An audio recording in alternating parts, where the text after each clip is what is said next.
Welcome to spectrum IAS academy. భారత రాజకీయ వ్యవస్థలో ఉన్నటువంటి ముఖ్యమైన అంశాల గురించి మనం చర్చిస్తున్నాము.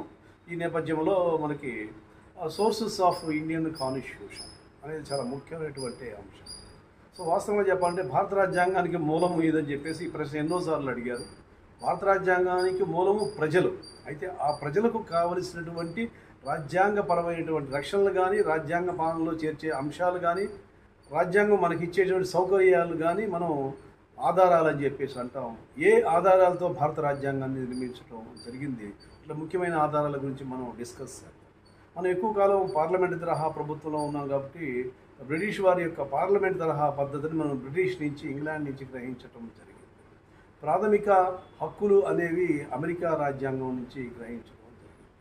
ఆదేశిక సూత్రాలు అనేవి మనకి ఐరిష్ రాజ్యాంగం నుంచి గ్రహించడం జరిగింది. అదేవిధంగా ప్రాథమిక విధులు అనేవి రష్యా రాజ్యాంగం నుంచి గ్రహించటం జరిగింది.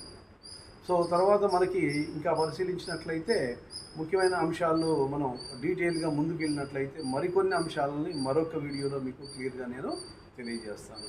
ఈ ప్రాథమిక హక్కులు, ఆదేశిక సూత్రాలు, అదేవిధంగా ప్రాథమిక విధులు, పార్లమెంట్ తరహా ప్రభుత్వం అనేవి మనకి చాలా ముఖ్యమైనటువంటివి. ఎప్పుడూ కూడా ఎక్కడి నుంచి గ్రహించారని చెప్పేసి అనేక ఎగ్జామ్స్లో ఈ ప్రాథమిక హక్కుల గురించి, ప్రాథమిక విధుల గురించి, ఆదేశ సూత్రాల గురించి అడగటం జరిగింది. Thank you very much.